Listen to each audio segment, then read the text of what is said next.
Hello friend, જય શ્રી કૃષ્ણ. બજાર કરતાં ચોખ્ખો સસ્તો મેથીઓ મસાલો ઘરે બનાવીશું. તો આ રીતે મેથીઓ મસાલો બનાવેલો આખા વર્ષ માટે સારું રહેશે. કોઈ પણ અથાણામાં તમે વાપરી પણ શકો. તો મેથીઓ મસાલો બનાવવા માટે 4 ચમચી મેં મીઠું લીધું છે. મીઠાને શેકીને લેવાનું છે. આ રીતે શેકીને લેવાથી મેથીઓ મસાલો છે આખા વર્ષ માટે સારો રહેશે. તો આ રીતે પાણીનો ભાગ બળી જાય ત્યાં સુધી એને શેકી લેવાનું છે. તો 1 ચમચી રાઈના કુરિયા, 1 ચમચી ધાણાના કુરિયા, 4 ચમચી મેથીના કુરિયા, 1 ચમચી સ્ટ્રોંગ હિંગ હોય એવી લેવાની છે, 1 ચમચી હળદર લેવાની છે, 4 થી 5 લવિંગ લીધા છે. 2 પાવડા જેટલું તેલને ગરમ કરી લેવાનું છે. તો તેલ તમારું નોર્મલ એવું ઠંડુ થઈ જાય પછી આ પર મસાલા પર એડ કરી ઢાંકીને 5 મિનિટ માટે ડીશને રહેવા દેવાની છે. તો ત્યાં તેલનું પ્રમાણ એકદમ ઓછું રાખવાનું છે. બધી વસ્તુ બરાબર મિક્સ કરી લેવાની છે.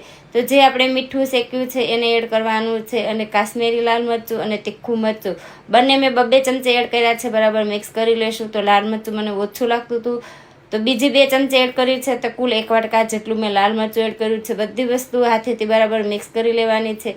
તો એકદમ ટેસ્ટી એવો આપણો મેથીઓ મસાલો બનીને તૈયાર છે. હવે કોઈ પણ એ ટાઈટ બોટલની અંદર ભરીને રાખશો તો આખા વર્ષ માટે આ મસાલો છે સારો રહેશે. તો કોઈ પણ અથાણામાં, પાપડમાં કે કોઈ પણમાં તમે વાપરી શકો તેવો આ મેથીઓ મસાલો બનીને તૈયાર છે. હવે ઇન્સ્ટન્ટ અથાણું બનાવવા માટે મેં આ રીતની કેરી લીધી છે.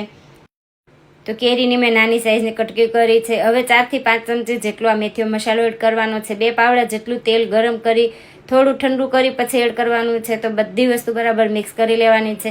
તો માત્ર 2 જ મિનિટમાં આપણી ઇન્સ્ટન્ટ કેરીની કટકી બનીને તૈયાર છે. તો આ રીતે મેથીઓ મસાલોનું અથાણું પણ બનાવી શકો. તો તમે પણ એકવાર ટ્રાય કરજો.